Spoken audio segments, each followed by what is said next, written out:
Pendidikan merupakan sebuah proses yang sangat personal. Pendidikan adalah membimbing murid untuk mandiri dan dewasa, sehingga menjadi manusia yang dapat memanusiakan manusia. Dalam hal ini, setiap murid memiliki kebutuhan yang unik, gaya belajar yang berbeda, dan tingkat pemahaman yang beragam. Dalam konteks ini, pendekatan pembelajaran berdiferensiasi muncul sebagai strategi yang efektif dalam menangani keberagaman tersebut. Untuk itu, perlunya kita mempelajari pembelajaran berdiferensiasi. Dalam hal ini, kami, Alia Ayunda Sari, Citra Amelia Sudiati, Mei Faridah, Rizka Oktaviana, dan Suhaida akan memaparkan materi terkait pembelajaran berdiferensiasi.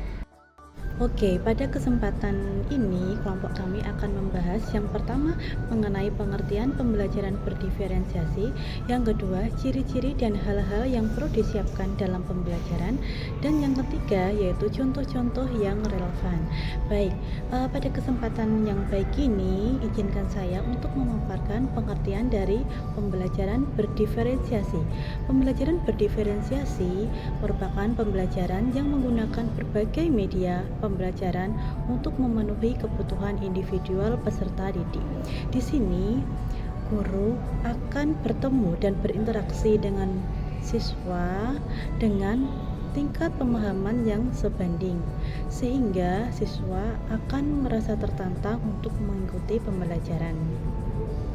Pembelajaran berdiferensiasi ini dimaksudkan untuk memberikan pembelajaran yang sesuai dengan perbedaan dari peserta didik itu, sehingga guru nantinya akan memberikan pembelajaran yang sesuai dengan kemampuan mereka.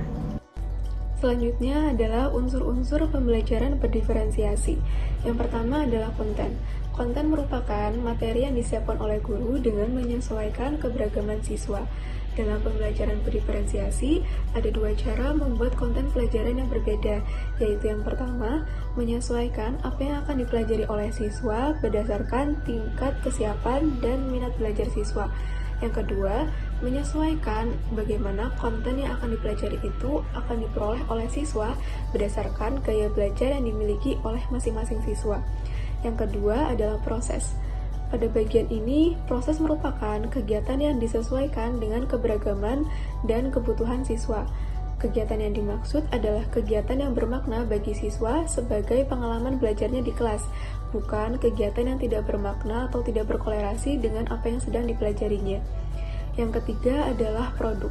Guru merancang hasil belajar yang disesuaikan dengan keberagaman siswa.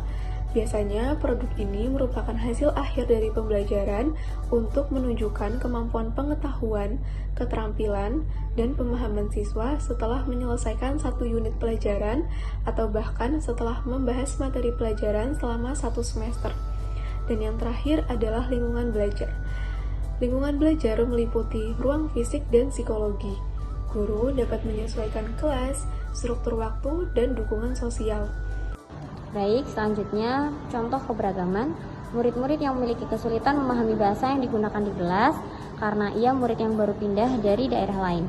Murid-murid yang saat ini sedang berjuang keras untuk mencoba memahami apa yang diajarkan, namun karena adanya kesenjangan yang terlalu jauh antara apa yang ia mampu lakukan dengan apa yang sedang dipelajari, akhirnya ia tidak bisa membuat koneksi. Murid yang memiliki minat yang besar terhadap bidang tertentu. Melihat betapa luas keberagaman murid-murid, maka sebagai guru kita perlu berpikir bagaimana caranya kita dapat menyediakan layanan pendidikan yang memungkinkan semua murid mempunyai kesempatan dan pilihan untuk dapat mengakses apa yang kita ajarkan secara efektif sesuai dengan kebutuhan mereka. Ciri-ciri pembelajaran berdiferensiasi. Yang pertama, fokus pada siswa. Berfokus pada kebutuhan, minat, dan gaya belajar individu siswa.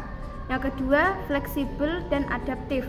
Guru dapat menyesuaikan pembelajaran dengan kebutuhan siswa yang terus berkembang melalui berbagai metode, sumber daya, dan gaya belajar. Ketiga, proses belajar berkelanjutan. Guru akan menilai pemahaman siswa dan menyesuaikan pembelajaran sesuai kebutuhan yang melibatkan siswa dalam penilaian diri dan refleksi. Yang keempat, fokus pada kualitas. Berfokus pada kualitas siswa, bukan jumlah tugas yang harus diselesaikan. Lingkungan belajar positif dan suportif. Siswa dapat mengambil risiko belajar dari kesalahan dengan tetap menghormati, kolaborasi, dan saling mendukung. Dan yang terakhir, berfokus pada hasil belajar. Berfokus pada apa yang ingin dicapai siswa, sehingga tujuan pembelajaran jelas terstruktur. Teori yang mendukung pembelajaran berdiferensiasi yakni teori konstruktivisme yang dikenal sebagai pendekatan yang memandang bahwa setiap individu dapat membangun pemahaman serta pengetahuan mereka sendiri melalui berbagai pengalaman dan pengetahuan untuk memecahkan masalah yang dihadapinya. Adapun teori humanistik, teori ini bertujuan untuk menghasilkan hal baik bagi kemanusiaan supaya bisa mencapai aktualisasi diri dan membuat individu mampu mengenali dirinya sendiri. Peserta didik belajar mengarahkan diri sendiri sekaligus memotivasi diri sendiri dalam belajar daripada sekadar menjadi penerima pasif dalam proses pembelajaran. Contoh pembelajaran berdiferensiasi seperti pada video berikut. Dalam video tersebut, guru sudah mengelompokkan siswa sesuai dengan kesiapan dan kemampuan belajar, di mana guru membagi siswa menjadi 3 kelompok, yakni yang pertama, siswa yang baru mau berkembang, yang kedua, siswa yang sudah berkembang, dan yang ketiga, siswa yang sudah mahir.